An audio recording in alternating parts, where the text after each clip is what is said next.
Étape 28, faire la cotation intérieure des fondations.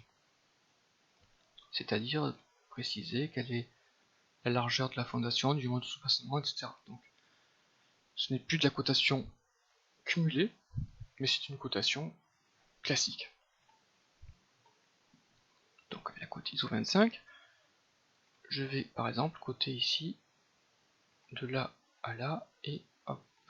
Bien sûr c'est trop gros, donc je vais juste je fais pas de modification de l'ISO 25, je réduis juste sa dimension. Ok, fermer avec ajuster.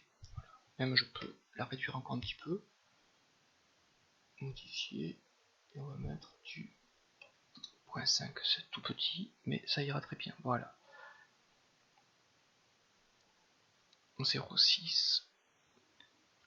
De la même manière ici, je vais préciser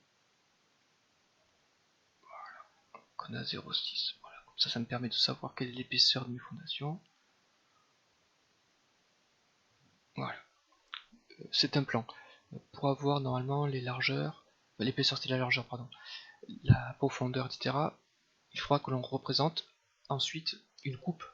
Un plan doit toujours être lié avec une coupe pour pouvoir avoir les arras inférieurs des fondations, arras supérieurs, s'il y a béton de propreté et autres. Voilà. On a fini le dessin. Bien sûr, il y a des choses à arranger, les traits d'axe, etc., mais on a fini quasiment tous les tracés. Étape 29, on va purger le dessin. Vous allez réaliser le plan de fondation de la villa en vous basant sur le plan de rez-de-chaussée. Il y a donc plusieurs calques inutiles qui augmentent le poids du fichier. Il faut donc les retirer. Démarche, vous dégelez tous les calques et vous gelez les 5 calques créés. Alors, pour aller vite, je vais sélectionner tous les calques et je les dégèle. Voilà. Hop. Vous voyez, j'ai fait une fenêtre et j'ai tout sélectionné. Donc tout est dégelé. Et je vais geler 3, 4, les 5 calques que je viens de créer. Alors je me suis déplacé parce que j'étais actif, regardez, sur cotation. J'aurais pas pu geler. C'est pour ça que je me suis mis actif sur le calque 0 parce qu'il est impossible à supprimer. Et voilà. Très bien. Je sors. Donc là j'ai gelé tout ce que j'avais dessiné et il n'apparaît que tout ce que j'ai récupéré par exemple de l'architecte pour pouvoir faire mon plan d'exécution. Sélectionner tous les objets et les supprimer. CTRL A. Supprimer. Taper purger sur le clavier, puis choisir, puis tout où il y a tout. Alors, purger, j'écris purger. P-U-R-G-E-R, ça s'écrit. Entrée. Je fais tout purger. Purger tous les éléments. Fermer.